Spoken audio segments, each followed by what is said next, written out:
That not everyone from the teams are here, so we're gonna just get a little bit into the meeting, and when our coaches give us the signal, that we're gonna pause and go back to that. So we will start with public comment and union comments. I'd like to take this time to say how much I appreciate working with all of you for the last 7 years. This, as of today, is my last day as president of the union, so I will no longer be with Patty. Thank you. Thank you. Thank you. You see, you Pat, the public's always welcome. Hopefully, all of you have had the opportunity to review the meeting minutes that were sent out. I asked for a sponsor for approval of last month's minutes. Trustee Jasmine, second, trustee Selmack. Any corrections? Discussion? All in favor to approve the minutes? Aye. Opposed? Abstain? Motion carries. I have no report as your chair tonight, so we will move on to. No, I mean, I can give a brief report on a couple of items, and then if we're ready, then we'll do the recognition and continue on.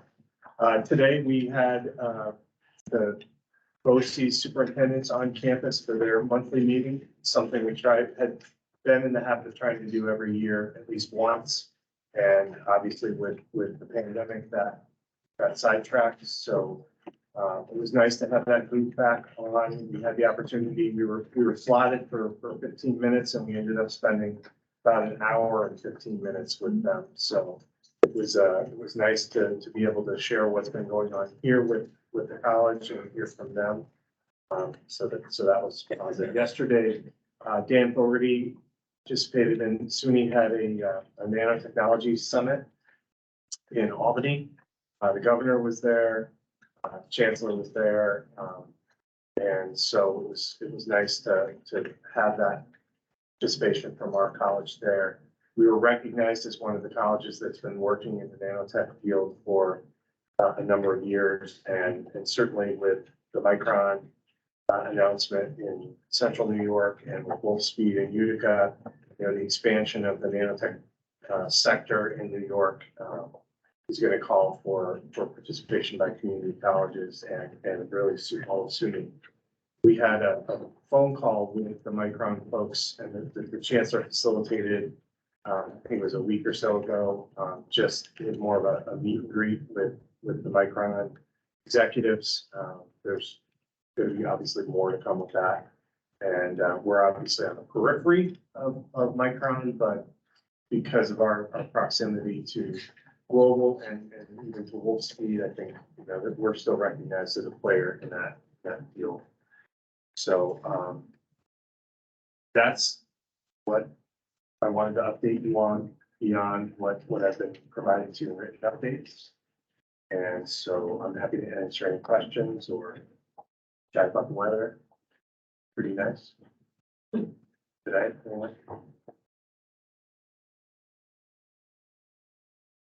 It's done. Go around the foundation of work. Are you ready, Cap? Ready? Okay. All right, we'll start with recognition.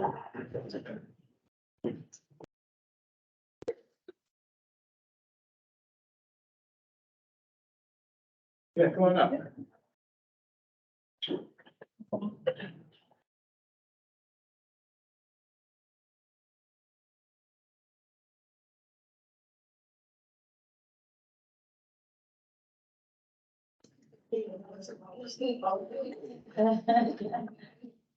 We're very excited to have our Lady Raiders with us tonight.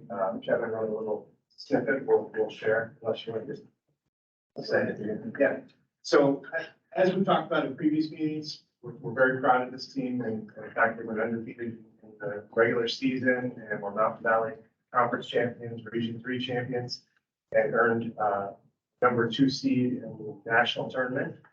Finished 6th overall. So what an outstanding achievement that you ladies persevered throughout the season, and we're very, very proud of you. So tonight we want to take this opportunity to board to the resolution, and we'll read that. So whereas the FMCC Lady Raiders basketball team that demonstrated success with a 22-2 overall record and with the 2023 undefeated Mountain Valley champions and the 2023 undefeated Region 3 champions. Whereas the FMCC Lady Raiders received further recognition, finished sixth in the nation at the NJCAA National Tournament held in Rochester, Minnesota. Team highest ranked during the season with #2 national. Be it resolved by the Board of Trustees of Fulton-Montgomery Community College that it hereby commends the Lady Raiders basketball team for their success in the Mountain Valley Conference as the NJCAA Region 3 champions this 20th day of April, year 2023. And that's the coach. And we want to talk about not only did the team overall win some honors, we had our team members, and we'll call your name and raise your hand and smile. We had Shauna Bliss, Alima Goodwin, Mary Ellen Query, Kaya Marquez, Andy Gannon, Mackenzie Smith, Abby Lombardoni, Sarah Emmanuel Norwood. So yes, we did walk in right now. And some of them may be joining us. Just sometime. So we had, Abby Lombardoni and assistant coach Harmony Philo.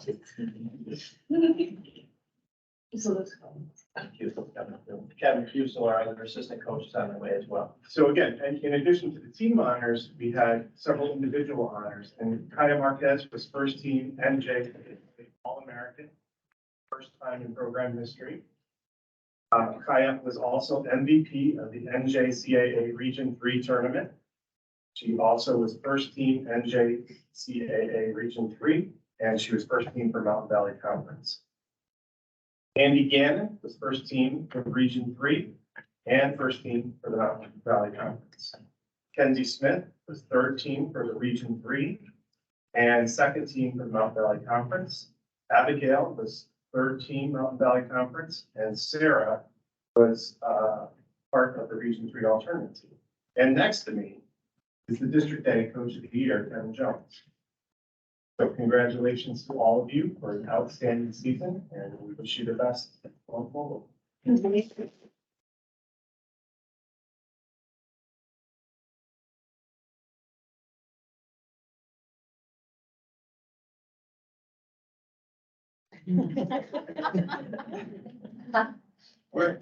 Whereas Kevin Jones, and this is Kevin Cusel, come on up, Kevin. Come on in, Mayor. Okay, Coach. As well. So Kevin Jones has demonstrated success as head coach of the Lady Raiders basketball team, having led the team to a 22-2 overall record and as 2023 undefeated Mountain Valley champions, 2023 undefeated Region 3 champions, and achieving a rank of second in the nation. He's received further recognition by being named District A Coach of the Year. So be it resolved by the Board of Trustees of the Fulton-Montgomery Community College that it commends Kevin Jones for his success as head coach for the Fulton-Montgomery Community College Lady Raiders basketball team. This 20th day of April, 2020. How many wins overall is that being, Coach? Meg, what is it, 470? Yeah. 470. Wow. Close to the-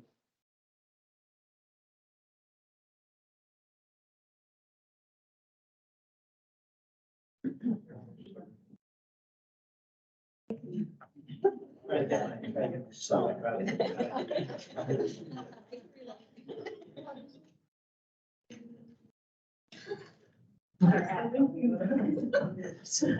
Awesome, you guys.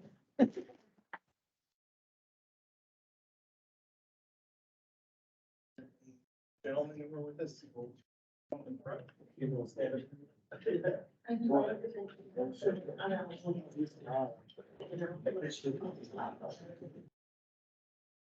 We had a couple of our guys picked up jobs, and one's away at exposure camps, and one's sick, so you guys can get all the credit for that. Greg, you look short. Bring the ladies back. Again, we're very, very proud of what you've accomplished this year with your program and what you gentlemen have been able to accomplish. You've overcome a tremendous amount of adversity, including the loss of one of your volunteer coaches during the season, which was heartbreaking, but you persevered. You had a tremendous season for the 20 and 8 overall record. You had an 11-game winning streak midway through that was really exciting. Really gelled when you got to the region and earned a berth to the national championship game as well. Several of us had the pleasure of going over to Herkimer to watch and, just what an amazing job you guys did. Tough losses, but some hard fought games, and really proud of all of you. So the team this year was Jelani Moreno, and it happened to be one of the 3 Stephen Monroe, Ian Holland, Giovanni Brown, Jason Parker, Nick Butler, Fonte Mateo, Kenai Hartman, and Najee here. Again, like the ladies, we had several individuals who earned honors. Fonte Mateo was Region 3 tournament MVP. He was on the Region 3 third team and Mountain Valley Conference second team. Kenai was second team in the region and second team in Mountain Valley. And Najee was Region 3 championship all tournament team, Region 3 third team, and Mountain Valley Conference second. We have a resolution for the team. The FMCC Raiders basketball team have demonstrated success with a 20-8 overall record and won the NJCAA Region 3 title. Whereas the FMCC Raiders further received recognition and finished 6th in the nation at the NJCAA National Tournament held in Herkimer. The team's highest rank during the season was number 6 nationally. That's a resolved by the Board of Trustees of Fulton-Montgomery Community College. It hereby commends the Raiders basketball team for success in the Mountain Valley Conference and as the NJCAA Region 3 champions this 20th day of April of the year 2020. Thank you.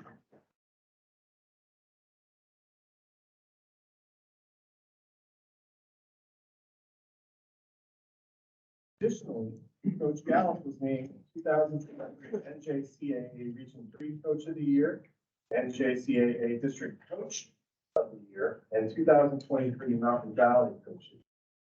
Congratulations on that, Coach, and we have a resolution for you. Whereas EJ Gallup has demonstrated success as head coach of the Raiders basketball team, having led the team to 28 overall record and earned the NJCAA Region 3 title. Whereas EJ Gallup further received recognition by being named 2023's NJCAA Region 3 Coach of the Year, District A Coach of the Year, and Mountain Valley Coach of the Year. Be it resolved by the Board of Trustees of Fulton-Montgomery Community College that it hereby commends EJ Gallup for his success as head coach of the Fulton-Montgomery Community College Raiders basketball this 20th day of April in the year 2020.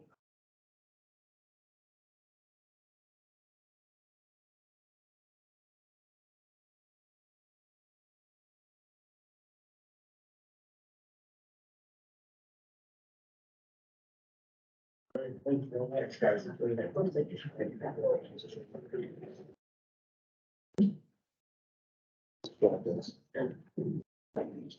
And before we go, I'd just like to say that, we really appreciate the support and having us here, our administration, everyone on our campus that helps out with our program. For us to have this little place, have 3 teams go to national tournaments this year and other teams be very successful along with that, speaks a lot about our community and about our college. And I look forward to continually trying to make this grow as we try to get through some of these troubled times. And we appreciate all your support. Thank you so much. Thank you.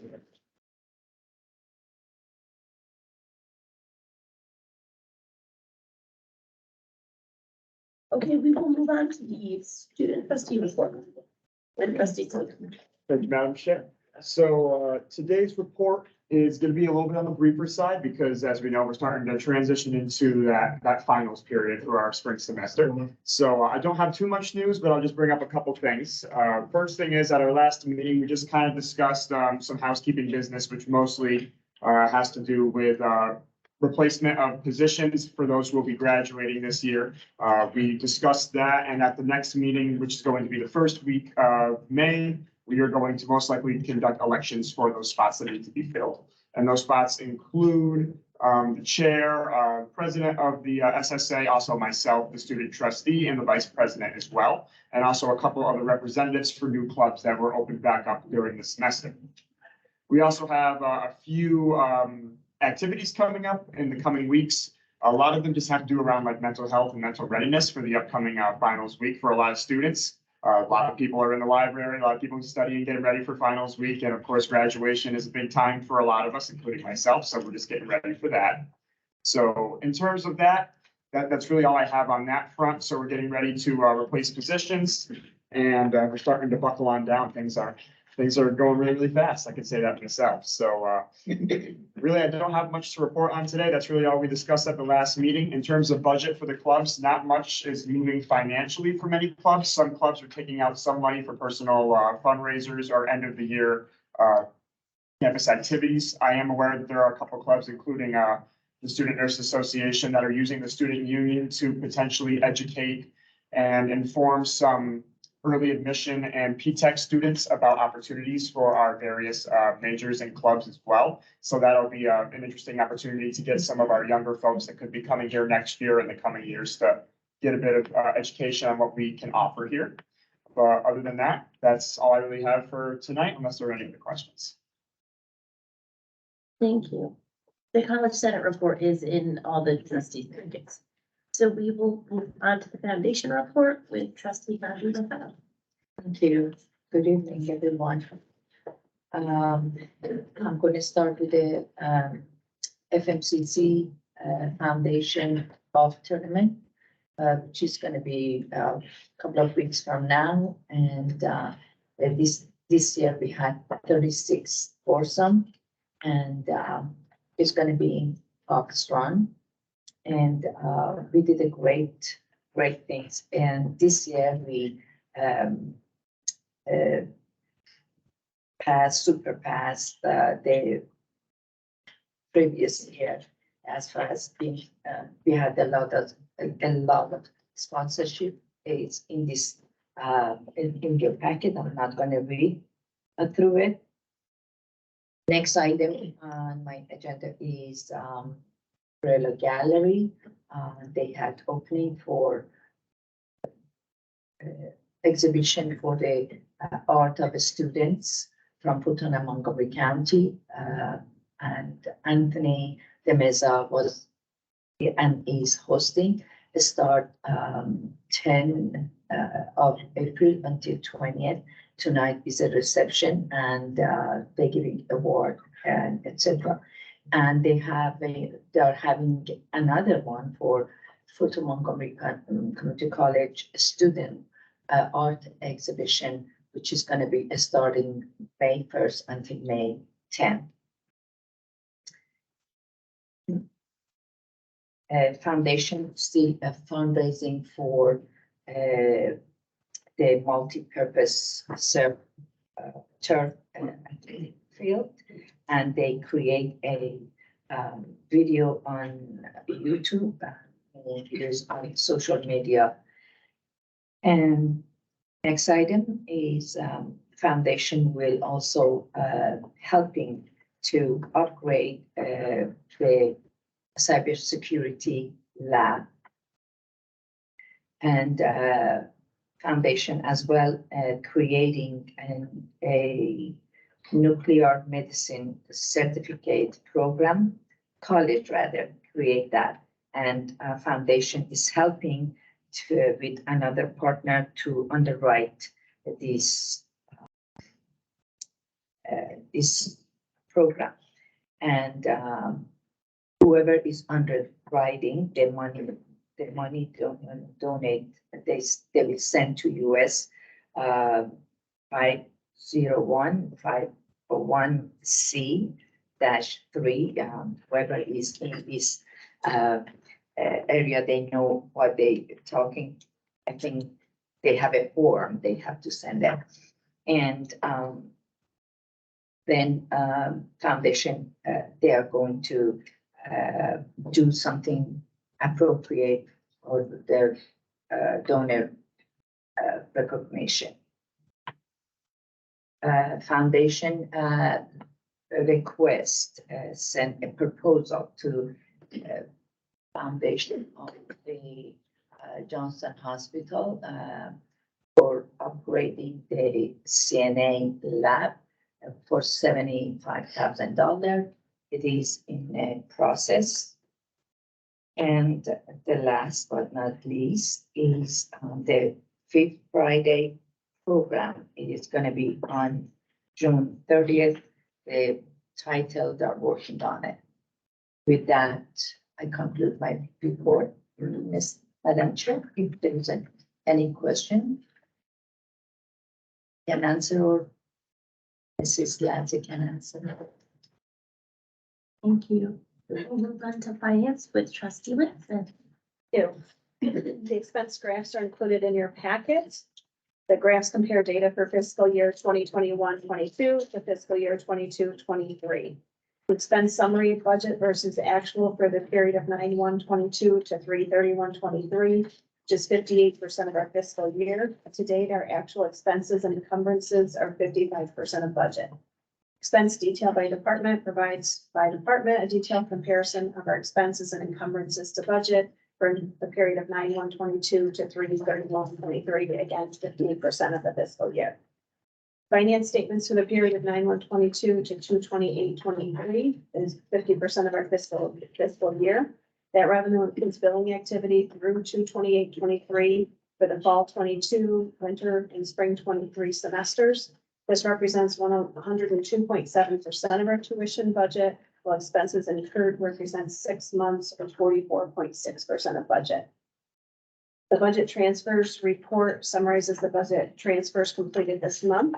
The contract report summarizes contracts signed in March of 2023. There were no grants to report this month. I do have a board motion to approve the budget transfers. The Board of Trustees approves all budget transfers between budgetary departments that exceed $5,000 and the transfers that affect full-time salary accounts. Budget transfers arise primarily from the need to redistribute budget funding to cover expenses. This budget transfer for 2022-23 is needed to cover expenses related to admissions, staff salaries, and maintenance team overtime. The president recommends that the Board of Trustees approve the 2022-23 budget transfers listed on the attached page. And present that in the form of a motion. Do we have a second? Trustee Gazi? Any discussion on the motion? All in favor? Opposed? Motion carries. There's no questions. That concludes my report. You have additional motion. And an additional motion. Right here. The health insurance. Yes. So the College Insurance Committee recently engaged in a review of options related to lowering the cost of health insurance. A request for proposals was issued for an insurance broker with extensive knowledge and experience in self-funded tactical health insurance plans. While the current health plan offering is fully funded, the college is actively pursuing a move to a self-funded model. A notice to bidders was advertised and 2 vendors submitted bids. The 2 valid bid responses were as follows. Benetech, the bid amount was $87,026. Marshall and Sterling, the bid was $75,000. The president recommends that the Board of Trustees approve the president signing a contract with Marshall and Sterling in the amount of $75,000. I again present this in the form of a motion. You have a second? Second. Trustee Landrio, any discussion?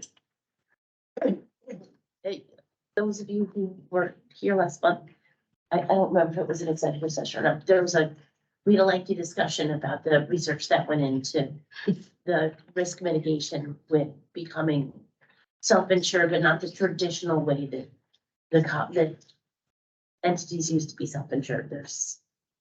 And it's projected that this could save us a fair amount of money, so I'm happy to support it, and I'll ask for any other discussion. All in favor? Aye. Opposed? Abstained?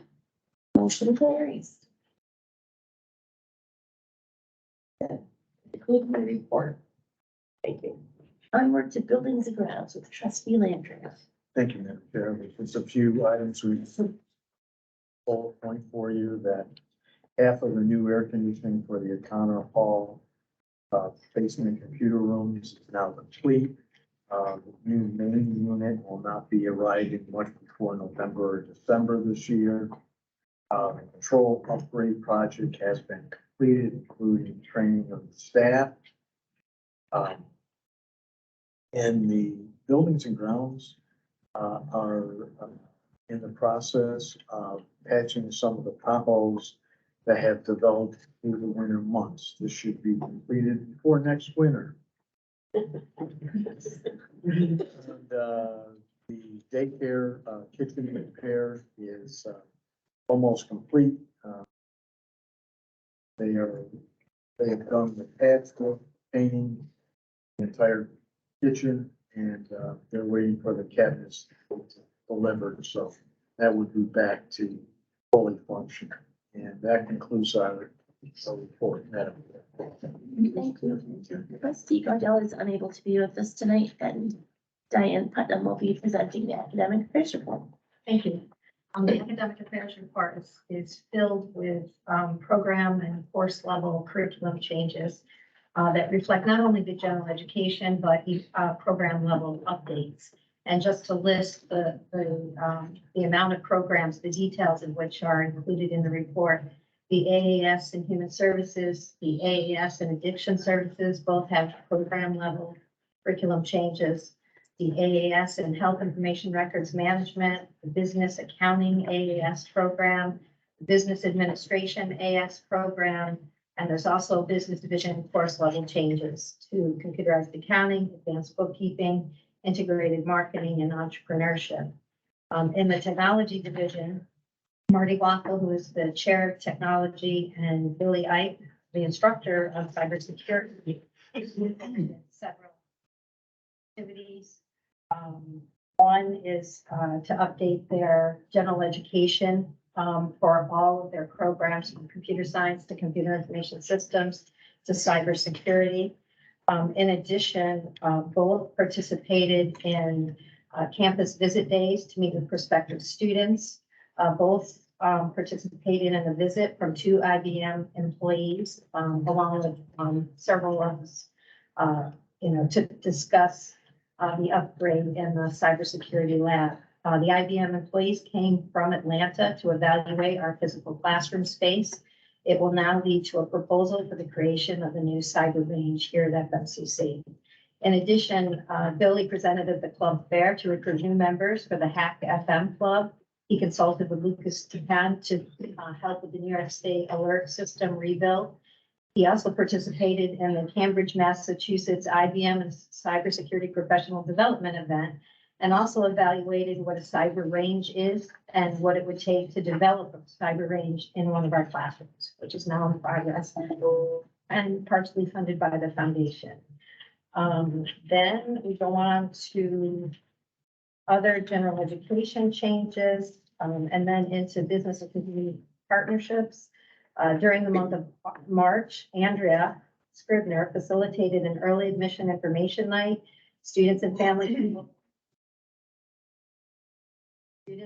members who attended, 10 students were accepted for the fall 23 semester, so that's a good start. She also held the spring fair. It took place on March 28th. Christy Davis, who is the Director of Institutional Partnerships and Applied Learning, held an EPA Section 608 HVAC certification. FM's HVAC adjunct instructor, Ron Sutler, is an approved proctor and certified technician. The BCP team is happy to report this was hugely popular, and the test filled with 30 registrations, including 8 students and 22 community members who work in the HVAC field. Of those registered, 26 participants attended and sat for the exam. Using funds from the SUNY Emerging Tech Grant, Christy was able to cover the testing fees, study guides for each attendee, so everything was provided at no cost to the community. The BCP team is using the on-campus event to connect with HVAC employers to build a future partnership for internships, apprenticeships, and employment opportunities for FM program graduates from our HVAC certificate. We are also able to develop a non-credit micro-credential for the study session and exam. And each attendee will receive the micro-credential for their participation in that program. It was very successful. Like all of those area employees onto our campus to get certified. Charlene Davis and Christy Davis hosted an individual study certificate information night on Wednesday, April 19th at 5 p.m. in the Allen House. The team highlighted career paths in the cannabis industry, healthcare, advanced manufacturing, supply chain management, office administration, technology and management, and direct support professional DSP with human services. 9 attended that session and 2 had work conflicts, but did contact Christy to schedule appointments. So it's a good start for our individual studies program. And the evening events haven't been well attended. So to have 11 interested and already some of those students registered is a really good start. The next CNA class begins on 4/2023 and will run for 8 weeks. The training includes a combination of remote lecture, on-campus labs, and off-site clinical training. Christy from the BCP team has been working closely with Phyllis Rosenberger, our CNA instructor, to promote the upcoming course to local healthcare employers, hospitals for sponsored employee referrals for training. Christy has also reignited a partnership with the FMS Workforce Solutions Center Private Industry Council, an agency that provides funding to sponsor unemployed or underemployed individuals for CNA, as well as other short-term in-demand trainings. The goal for this upcoming CNA class was 10 individuals. Currently 12 are registered. So that's really got off to a good start too. Hoping to continue several more classes and on an ongoing basis. I also have 3 motions. The first is a motion for the new addiction services certificate program. As part of the college's ongoing assessment of academic programs, Julie Lynn, Assistant Professor of Human Services, Addiction Services, has developed a new certificate program to provide human service employees and others who already possess a degree to access the New York State KSAC, Credentialed Alcohol and Substance Abuse Counselor courses. The current AAS program in addiction services addresses the needs of students pursuing a 2-year degree. This certificate is designed to provide the KSAC 8 classes or 350 hours and other requirements to working professionals who are interested and or need the credential and who may require non-traditional classroom options for study. The need for this program stems from members of the Human and Addiction Services Advisory Committee and other area employers who indicate that working professionals in their field possess a degree but would benefit from obtaining the specific KSAC credential. The Office of Addiction Services and Supports OASIS now permits 50% of the 350 hours to be facilitated asynchronously. Currently, FM faculty, including Julie Lynn, are able to offer the HighFlex modality in addition to fully online options. HighFlex provides flexibility for students to attend class in person, live online, or 100% web-based. President recommends that the Board of Trustees approve the new certificate program in addiction services. Following action by the Board of Trustees, the program changes will be forwarded to SUNY and the New York State Education Department. May I have a sponsor for that resolution? Second. Trustee Salvack, second trustee Gaza. Any discussion on the motion? All in favor? Aye. Opposed? Abstained? Motion carries. Thank you. The next motion is to deactivate a program as part of the college's ongoing assessment of academic programs and in consultation with the faculty. The administration has determined that the following program is no longer viable and should be deactivated. Following action by the Board of Trustees, the request to deactivate the program will be forwarded to SUNY and the New York State Education Department. During the 3-year deactivation period, the curriculum and resources associated with the program will be reviewed by the faculty and any appropriate changes. That the Board of Trustees deactivate the following program, Business Marketing AAS. We have a sponsor for that motion. Trustee Winston, second. Trustee Salvack. Any discussion? Yes, just a quick question. It's the 3-year out time for the program. Is the program still offered during that 3 years, or is it just? How do you? Courses, it's 2 Yeah. years. Courses from the program are going to be offered in with the next motion, it's actually the courses from that program are integrated into the business program. We no longer admit new students in the program, Jeff, and then we have a teach out period for that. Got it. Thank you. That's required as part of the student plan. Okay, well, that's good. Sure.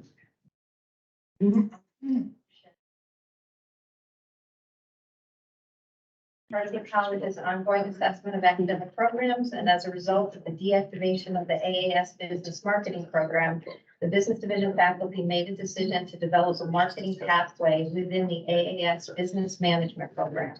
Revisions include a program title update to business, marketing, and management. Other changes include course updates, the addition of the diversity, equity, inclusion, and social justice, so it's SUNY general education requirement, and updates to the program description and program learning outcomes. The overall program credits have been reduced from 64 to 62. The changes align with the college's strategic plan. Goal number 2, equitable student experience to adapt to be flexible in education design and delivery to meet the needs of the individual students. Restricted electives within the program allow for these individual pathways. Recommendation, the president recommends that the Board of Trustees approves the revisions to the AAS Business Management Program.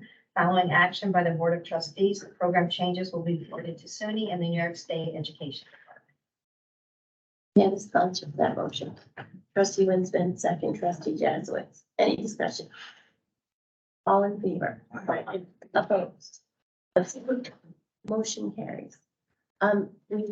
I am going to restore the motion to deactivate the business marketing AAS program because I didn't call for vote after trustee Peck's, question was answered. So I would ask on the motion to deactivate that program. If, all for a vote, all in favor? Aye. Opposed? Abstained? That motion also carries. Thank you. Discussion dispense. We'll move on to student affairs. So trustee Salavik. Hey, thank you, Madam Chair.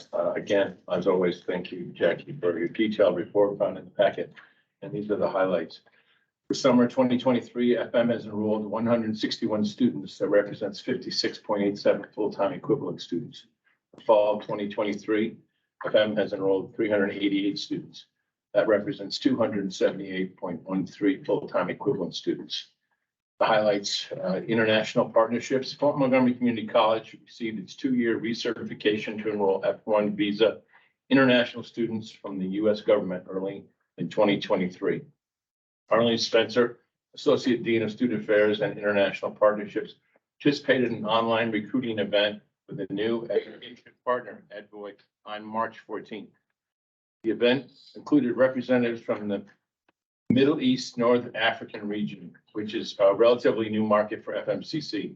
Arlene also presented at an Education USA online recruiting event for EDU USA Russia on March 29. This is also a new market for FMCC. In the library, there's partnering with teaching faculty. March and April are typically the busiest months for direct librarian participation in classes. In March, Downtown worked with 4 different classes in a total of 7 sessions. The total number of students served were 73. Courses included Business 270, English 103, History 101, and Science 130.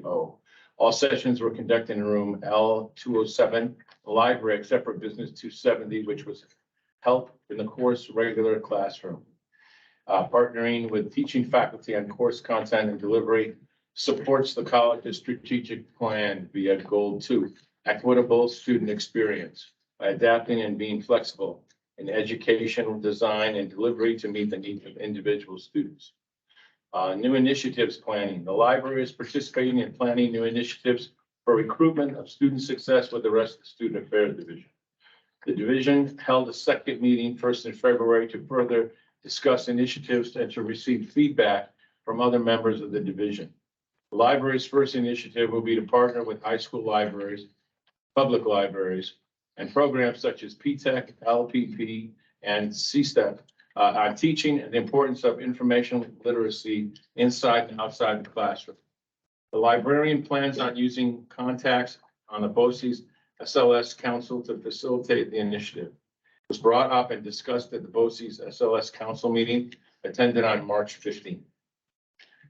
Accessibility Services. On Tuesday, April 5th, 2023, the coordinator of accessibility met with the Utica and Johnstown vocational rehabilitation counselors to share information about FMCC's adaptive technology, support services, including grants and new programs.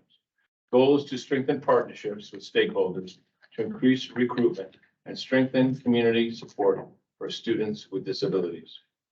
And that is the end of my report, Mr. Chair, and I'm sure Jackie is available to answer any. Thank you, Jackie. We'll move on to diversity, equity, and inclusion. Greetings. It's nice to have a beautiful sunny day here. After, when I left yesterday, it was hailing. Yeah. It's good. So it's, nice to be back in the world. All right, let's see, continue to meet the Diversity, Equity and Inclusion Council. We moved quite a few classes over to, meet the diversity requirements. I listed some sociology, human rights, which was kind of a natural one, the building piece one, same thing. Social like society, were a couple others that escaped my mind that I didn't go down here, but now looking at them, I'm saying, oh, there's probably a couple others, I'll bring them in next time. After a paperwork snafu, we managed to get eco-psychology in there, and I gave you the quick description of that one. So that's a hard one for people to grasp sometimes. And it's basically, in a nutshell, consuming in a way that preserves your health and the health of the environment. I mean, we're in the midst of diabetes and obesity epidemic. These are all, preventable diseases, and we also stress brought upon minority groups, which was the addition to this. I've been doing this all along. When you look at like SIDS, when it comes to minority groups, a lot is related to environmental stresses, racism, prejudice, those types of issues. So it's all pretty much intertwined. I could like to spend days talking about this, but it is something that sometimes can be a little confusing. Lifestyle diseases, that's what I'm looking for. Okay. And to me, I really think this is an important one for students because, and the projections are getting a bit worse. By the end of the century, you're looking at 2 billion people being displaced from their homes due to rising sea level. You're looking at 15 million in Florida that are going to lose their homes. The coastlines are going to be inundated, and this is going to cause an immense crisis. Even the Pentagon has called this a national safety or national emergency at this point. So everybody's kind of getting up to speed with this one, understanding, yeah, this is something we got to deal with. So it's important to help students understand this. Let's see. Oh God, it's Earth Day, the 22nd. We're supposed to do something for it, but I don't know what's going to happen for that one. But for those who don't know, it's Earth Day. Feel free to go celebrate it in your own way. Plant a tree. Consume in a way that preserves our health and the health of the environment. Let's see. Think Peace Club continues. They did a little PowerPoint slide in Women's History Month, and it's amazing what happens when you leave students alone to get out of their way. They're coming up with an idea for a diversity, equity, and inclusion club. So we'll see what happens with that. They're developing things. They're a really creative bunch and a fun bunch to be around, and sometimes not be around and find out what they did in the last couple of weeks. One of the students here, Lord, she's a non-traditional student. She's pretty invested in the community, and in line with Earth Day, there's a city cleanup.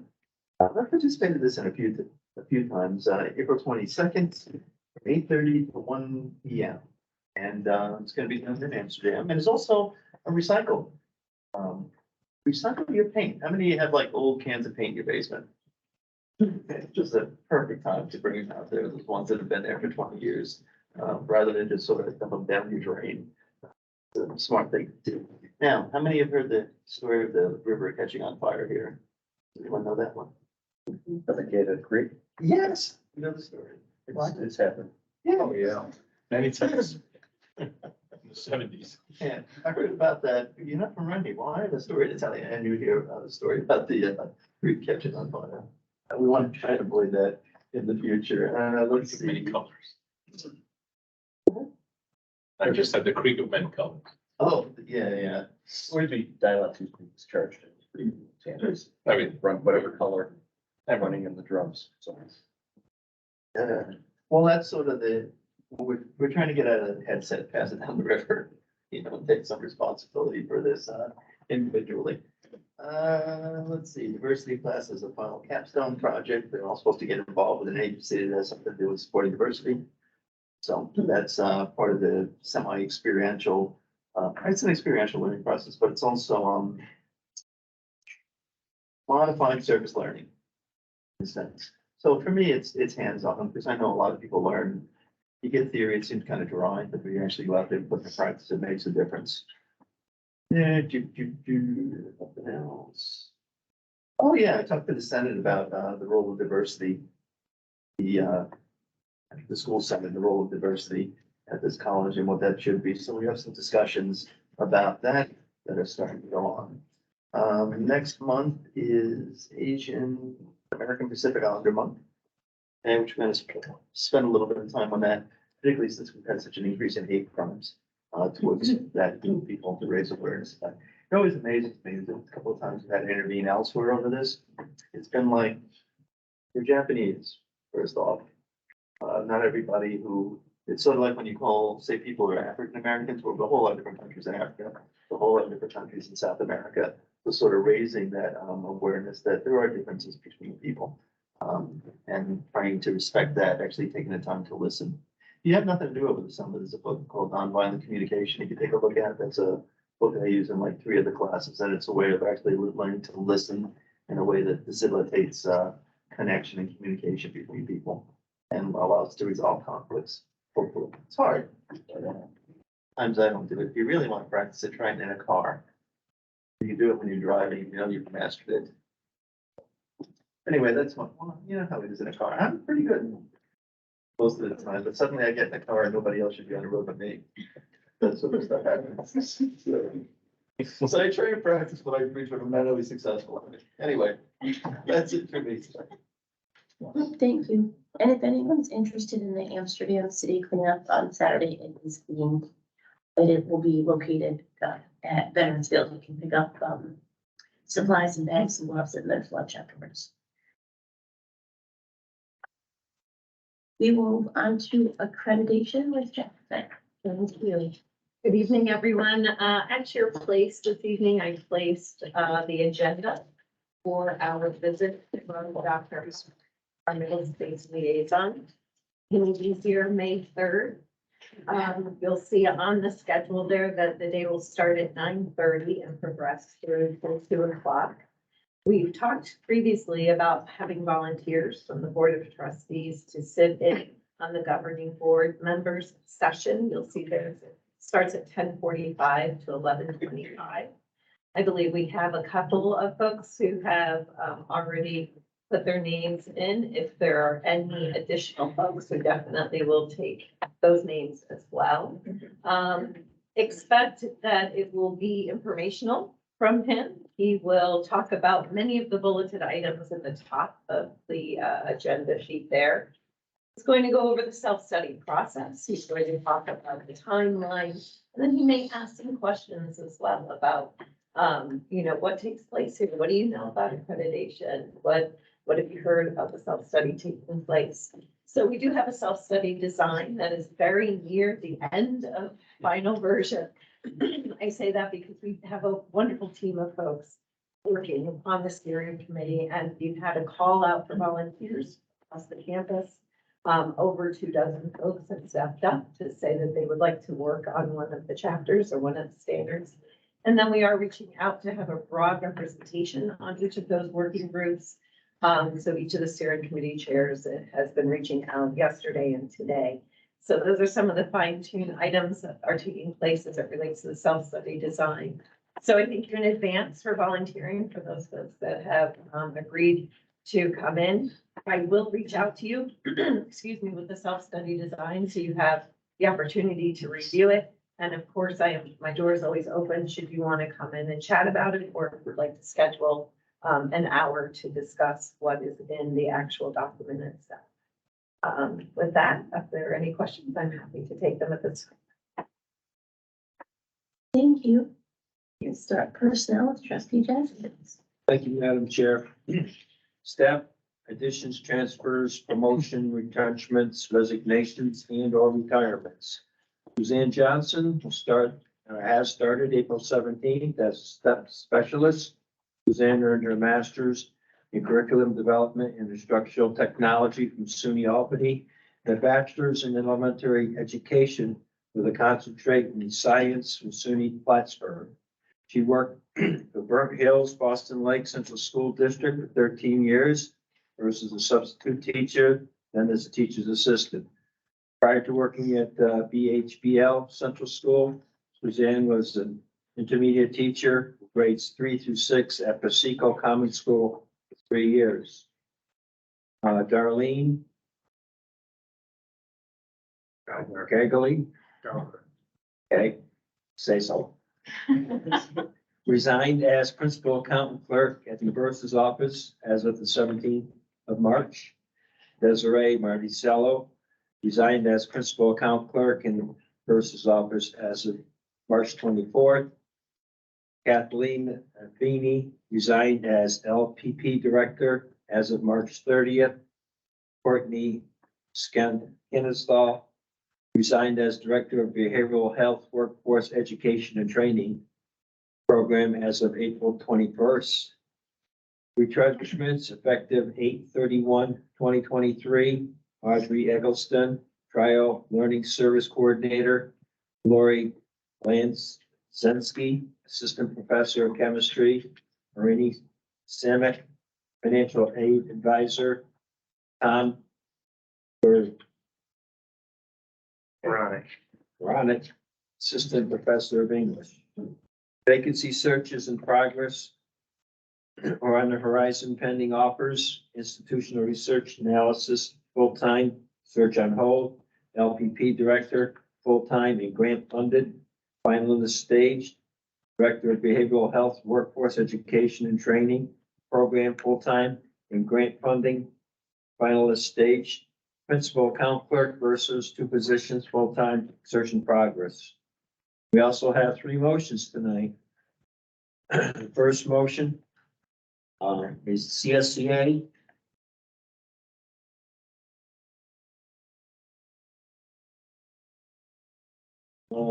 Current contract between Fulton-Montgomery Community College and the FMCC Buildings and Ground Unit of Civil Service Employee Association Incorporated, Local 1000 CSCA expires on August 31st, 2023. The administration and CSCA have agreed to extend the terms and conditions of the current negotiated agreement for an additional 2 years with a new expiration date of August 31st, 2025. A memorandum of agreement has been ratified by the full CSCA organization. The President recommends that the Board of Trustees approve an extension of the current negotiated agreement between Fulton-Montgomery Community College and FMCC Buildings and Ground Unit of Civil Service Employee Association Incorporated, Local 1000, for a period of 2 years with a new expiration date of August 31st, 2025. If approved by the board, the extension agreement will be submitted to the Montgomery County Legislature and the Fulton County Board of Supervisors. Pending approval of both Fulton and Montgomery counties, the board further authorizes the president to sign the final agreement once it's prepared. And Madam Chair, that's the form of the motion. You'll sponsor it. Second by trustee Peck. Any discussion? All in favor? Aye. Opposed? Abstain? Motion carries. Thank you. Our second motion is the extension of the ESP contract. The current contract extension between Fulton Montgomery Community College and the Educational Support Personnel, ESP, expires on August 31st, 2023. The administration and the ESP have agreed to extend the terms and conditions of the current negotiated agreement for an additional 2 years with a new expiration date of August 31st, 2025. The memorandum of agreement has been ratified by the full ESP organization. Recommendation, the president recommends that the Board of Trustees approves an extension of the current negotiated agreement between Fulton Montgomery Community College and the Educational Support Personnel for the period of 2 years with an expiration date of August 31st, 2025. If approved by the board, the extension agreement will be submitted to the Montgomery County Legislature and the Fulton County Board of Supervisors pending approval of both Fulton and Montgomery counties. The board further authorizes the president to sign the final agreement once it is prepared, and that is a form of a motion. Second on motion, trustee Landrio, any discussion? All in favor? Opposed, abstained, motion carries. And finally, one thing in this motion, three, on the third line, I think CSEA should be phased, right? No. It's on the phase motion. Right? It's based on this other page. Yeah, you got it on the motion, right up here. And so that's in the so. This is yours. Base contract. Approval for extension of the phase contract. The current contract between the Fulton-Montgomery Community College and the Fulton-Montgomery Association of College Educators, FACE, expires on August 31st, 2023. The administration and CSE and FACE have agreed to extend the terms of the condition of the current negotiated agreement for an additional 4 years, with a new expiration date of August 31st, 2027, correct? Yes. A memorandum of agreement has been ratified by the full FACE organization. The President recommends that the Board of Trustees approve an extension of the current negotiated agreement between Fulton-Montgomery Community College and the Fulton Association of College Educators for a period of 4 years, with a new expiration date of August 31st, 2027. If approved by the board, the extension agreement will be submitted to the Montgomery County Legislatures and the Fulton County Board of Supervisors, pending approval of both Fulton and Montgomery counties. And the board further authorizes the president to sign the final agreement once it's prepared. That's a form of a motion. Second. Trustee Runciman, any discussion? All in favor? Aye. Opposed?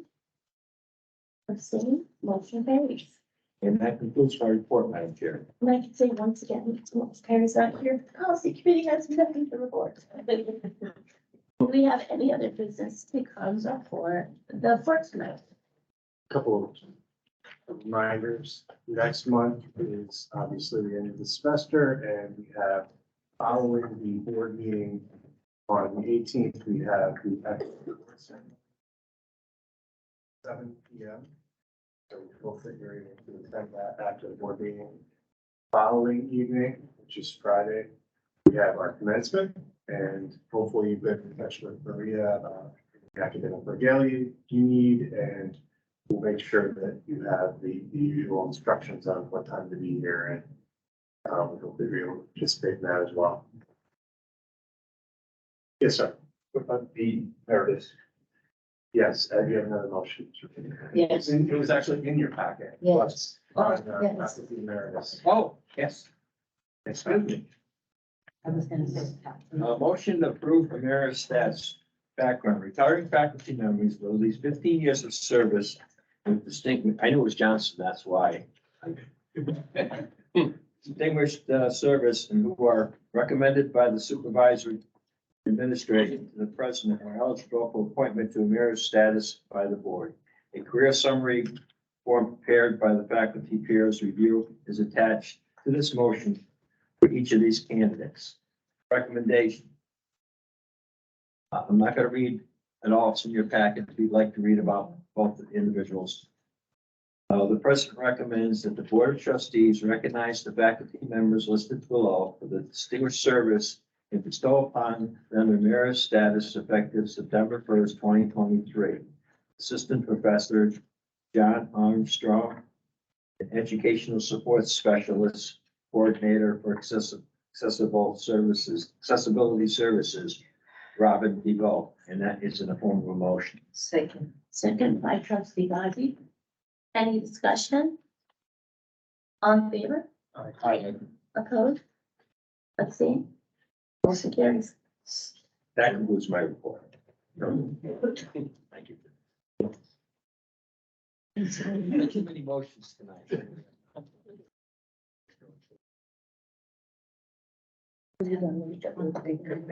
Yes. So we're gonna have as brief as you want or as lengthy as you want work session. for the budget as soon as we conclude the meeting, so I'd ask the sponsor to, adjourn. the meeting. Trustee Jazzowitz, second, trustee Gatti, all in favor? Aye. Opposed? Motion is adjourned.